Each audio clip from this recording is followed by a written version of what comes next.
I've been playing Arc Raiders for the past few weeks, and metal parts are kind of the bottleneck for me right now. You need them constantly. Upgrades, crafting, you name it. There was even one time where I didn't even have enough to make the ammo I needed to raid.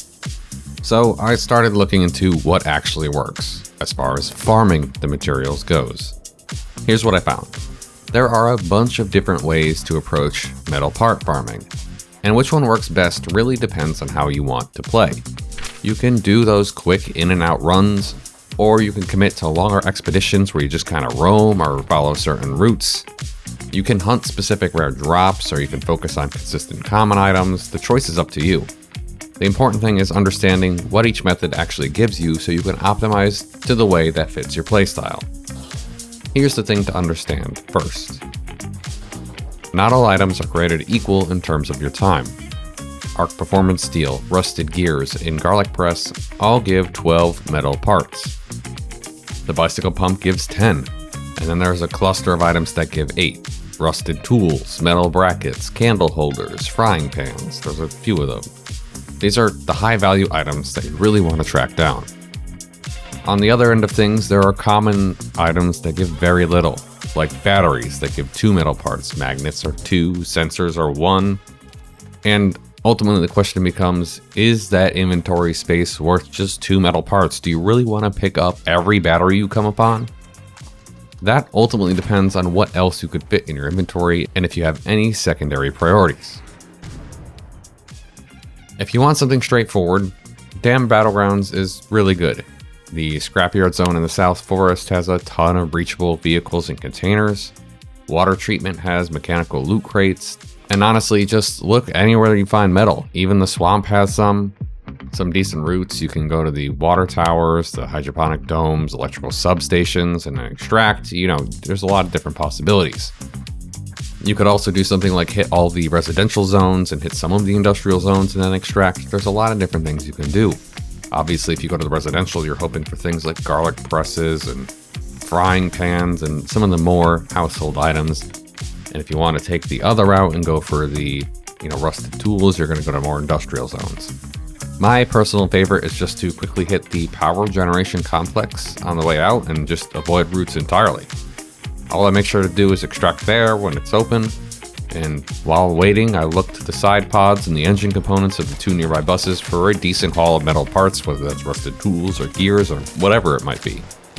And also, remember always, if you're really hurting for metal parts, actually loot the dead bodies of Arc. You'll find Arc metal, which you can break down into just regular old metal.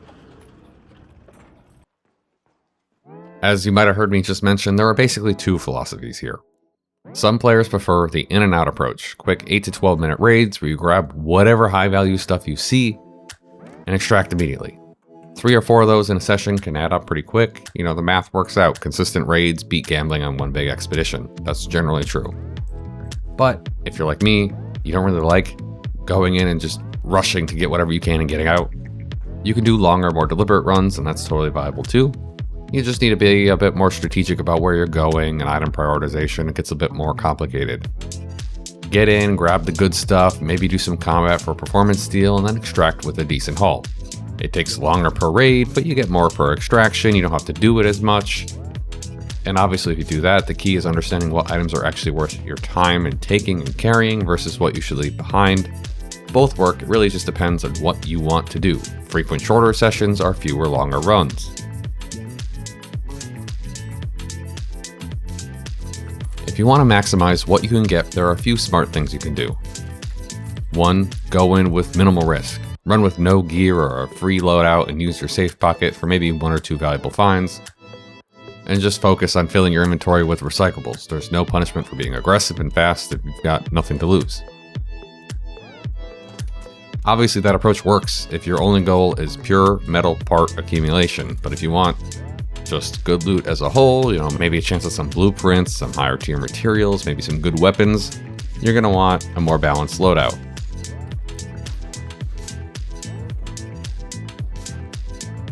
One thing that is interesting though is weight isn't really a factor at all here, regardless of what you go in with. Metal parts only weigh 1/10 of a kilogram each, and you can carry up to 50 of them in a single slot.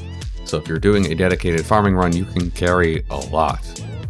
If you go ahead and salvage the items mid-raid instead of carrying them back, you may lose a metal part or two in efficiency, but you free up weight for carrying even more stuff. For something like rusted tools, for example, you get 7 metal parts when salvaging in the mission versus 8 when you recycle at home. That 1 metal part difference is not really worth it, and then that means you can carry more materials overall during the run. The other way to do a long run is to aim for Arc Performance Steel, which gives you 12 metal parts each. It's tied for the best, but obviously this one doesn't spawn in containers, it only drops from dead Arc enemies, so if you want to farm this, you have to fight. The best targets are Leapers, they're the most consistent, Bastions always drop it, and Bombardiers have a pretty high drop rate. Just try and fight the really tough stuff. And really what you want to do is build up a stockpile of Performance Steel. Get 10 to 15 pieces sitting around, put it in your stash, and then when you need metal parts, you batch recycle them all at once and restock instantly. That way you're not constantly grinding for performance steel or constantly grinding for metal parts, you're just picking it up whenever you happen to kill difficult arc stuff, and then convert it when you need the parts. Now, one thing to note, there are very few items in the game where this is true, but rusted gears are an exception. They're pretty much the exact opposite of every other item. They give 12 metal parts when you salvage them in a raid, but only 4 when you recycle them at home. This matters because rusted gears are an important thing for gunsmith upgrades, and you might get into the habit of bringing those home because they're valuable. However, once you have those missions done, you're really losing 2/3 of their value if you don't recycle them in the field. Salvage it right there. Don't carry it home. And if you want to farm these, Blue Gates Warehouse Complex and Underground Parking is the place to go for this. The basement has over 40 vehicles all in one area. Now they all won't have a thing for you to loot, but there's always a chance for it to spawn a thing to loot. There are some other routes as well. You could do the Spaceport's Rocket Assembly Building, you could do Murano Station in Buried City, or the parking garage near the hospital, but ultimately, it's up to you. Damn Battlegrounds is safer, but there's more common stuff, less of those gears around. Long term, you basically just need to be smart and have passive income. Like we said with the performance steel, you just want to have some of it stockpiled in cases of emergency when you need a bunch of metal parts all of a sudden to upgrade your new weapons that you just got or whatever. But the thing that's actually really smart is seeds. You can convert seeds into metal parts through Celeste to help maintain your supply. And it's only 1 seed per metal part, so that stack of 100 seeds in your stash is 100 metal parts just waiting to be converted. And I'm pretty sure I have 1,000 in my stash, because for some reason I can't get myself to just spend them, so they just sit there. Naturally, this isn't a flashy farming route. You're not going anywhere to get this stuff. You're just kind of grabbing seeds whenever you see them and then converting them as you need, which makes them actually really valuable. And those seeds obviously accumulate passively. Scrappy collects them and you can find them in security lockers or basically anywhere. You're not actively farming anything, but you're getting free materials that you can convert at will. And obviously if you upgrade Scrappy, you multiply the amount of basic materials you get after each raid, and then that's less you have to grind later. So what should you actually do? Here's the thing, there's no one right answer. It really depends on you. If you're optimizing for volume and you like doing multiple runs per session, then quick Damn Battlegrounds loops are perfectly fine. Hit the scrapyard or any industrial location on any map and then extract. 8 to 12 minutes, decent loot, low risk, do it a few times, and you've got a solid chunk of metal parts. If you just want to play naturally or do longer, more committed runs, you can plan out a proper route, or go visit dedicated spots like Blue Gates Warehouse for rusted gears, or any of the other routes I talked about. Focus on the S tier items, garlic press, arc performance steel, bicycle pumps, and be selective about what you pick up. You can skip the batteries and the magnets. Your inventory space is worth more than just 2 metal parts when you get home.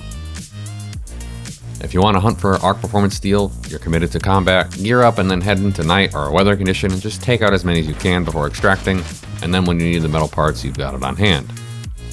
The point is to understand the trade-offs. You can do lots of safe, quick runs, you can do fewer long runs that are more deliberate, and depending on if your lobbies are PvE or PvP, those may be more or less risky. If you want to see what the math actually looks like, I've put together a spreadsheet that lists every item in the game that gives metal parts when recycling or salvaging. Thankfully, most of the items good at this aren't ones that can be gotten from breaking down other items, so it's pretty straightforward. Like, you don't have to worry about breaking something down into 16 springs and then those springs are worth X. Like, it's only one level deep. It's not super deep. And then that way, if you're going on a looting run, you can just keep it open and be like, ooh, I actually should get this. That spreadsheet will be available over on my Patreon. I'll probably make this one free just because it's really not all that much. If this helped you figure out your farming strategy, hit that subscribe button. I've got more Arc Riders content coming, and there's genuinely a lot of things to dig into in this game that I'm just slowly covering over time. Let me know your farming approach. Where do you go while you do short raids, longer expeditions? Let me know in the comments. I'm actually super curious to see what works, what clicks for people, and I'm sure other people will be looking for advice as well. For now though, I think that's it. I'll see you next time.